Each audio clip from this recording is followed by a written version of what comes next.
All right, good evening. Logan of Westwood News Agency reporting. This is our inaugural news report. I am Logan of Westwood, and this will be my show for at least the foreseeable future. Apparently, at bare minimum, as long as we have war in the Middle East. How long is that? Who knows? Maybe forever. If it is, maybe I've got a show forever.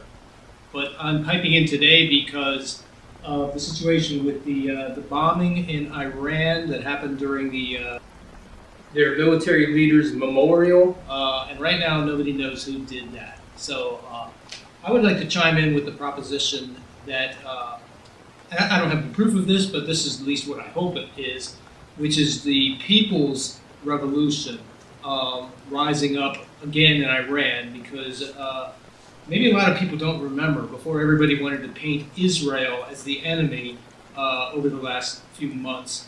But before that, and for quite some time, the enemy has been Sharia law, which anyone who's ever actually lived in the Middle East, or even had a parent in America who acted like they were living in the Middle East, would know that this type of oppression is not your friend. It is the enemy. It is the real enemy. And if you're going to fight the real enemy, you have to fight Sharia law.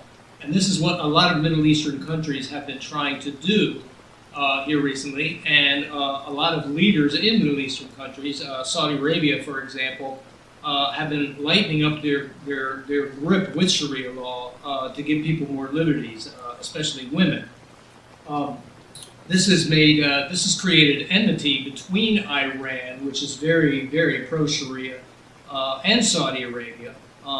And when the U.S. and Saudi Arabia, and then even Israel and Saudi Arabia, started getting really close ties because they are more democratic, this is when all of a sudden Iran created this whole situation with Hamas, or at least funded it, to start a bunch of crap with Israel and try and make the problem in the Middle East look like it's all about the situation between Arabs and Israelis, which it's not. The problem in the Middle East is between Sharia Arabs and democratic Arabs who want their freedom.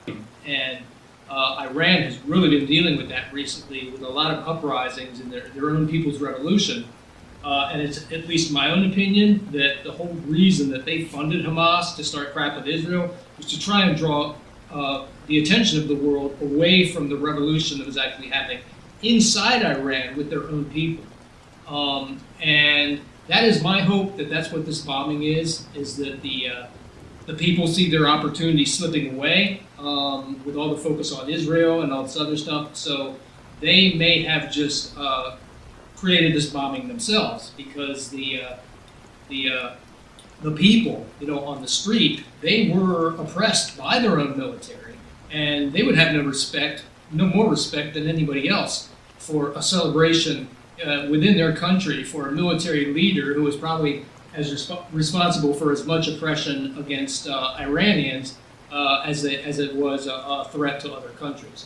So my thoughts, my hopes is that this is an act of the people's revolution in Iran, which will bring the attention of the world back to that, and the focus of all Middle Eastern countries back to that, which is the uprising of people within their own countries who want freedom. And hopefully the Middle East situation will turn back to that and stop with this Arab versus Israeli nonsense, because there's always racism, there's always problems between one people and another.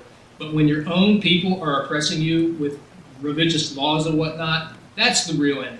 And if you're going to fight the real enemy. And so I just really hope this is the people's uprising, the people's revolution in Iran responsible for this, to get things back rolling towards actual true freedom for the people in the Middle East, which means getting rid of Sharia law, not getting rid of Israel. So we'll see what happens. Hope I'm right. Logan of Westwood News. Good night.